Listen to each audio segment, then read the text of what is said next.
Penetrated the younger millennials at an incredible rate. It's somewhere around 80% of them now use it. Even within the older millennials, the penetration rate is somewhere around 70% and is growing within the older segment as well.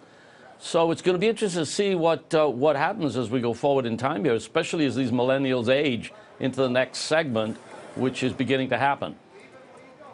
But I couldn't help but notice at the same time, though, that engagement for Facebook, which, you know, the line on Facebook was, oh, it's only old people staying on Facebook.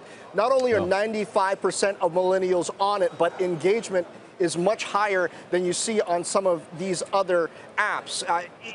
Is your take that there's something that Snapchat can do or needs to do to raise engagement versus powerful competitors based on these numbers?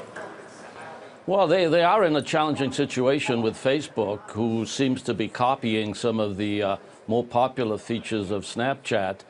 But, you know, I think there's room for a lot of apps in this world today when you look at the number that are being used. So I suspect that they'll carve out a nice niche for themselves. And also, you know, YouTube continues to rank highly, obviously showing the appetite as a first stop for mobile video. And I wonder what that says about the potential, the receptivity for basically folks using YouTube basically for the subscription-based services or as some kind of a portal, or if it's just kind of a let's grab a video on the fly. Yeah, that's a really good question, because the viewing patterns of video for millennials are dramatically different from the older segment. Millennials spend about 60% more time on the internet, a lot of that on video, than they do watching live TV. Within the 55-plus segment, it's the exact opposite. They spend twice as much time watching live TV than they do watching content online. And an interesting piece of research that CBS recently did, where they were tracking millennials as they age into the next segment, which, by the way, is now beginning to happen. And they found that while there was a slight change in their behavior patterns back towards live TV, it was nowhere near enough to suggest that their behavior patterns are going to represent at any time the patterns of the older people today. So I think we are looking at a fundamental shift in how video is consumed that is going to have a pretty dramatic effect on a lot of different businesses.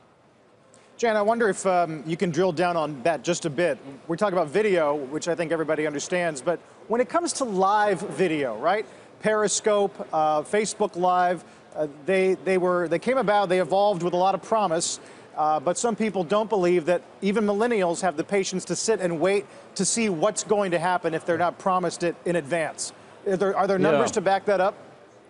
Yeah, it does look like the length of time of an episode, if you will, or a viewing period is really important, and it's got to be short. Otherwise, you just won't keep the attention of millennials, which again has some major implications, for example, for advertising. It's now being suggested that you have to run far shorter ads online with video, and the thinking seems to be that's going to be around 5 or 6 seconds.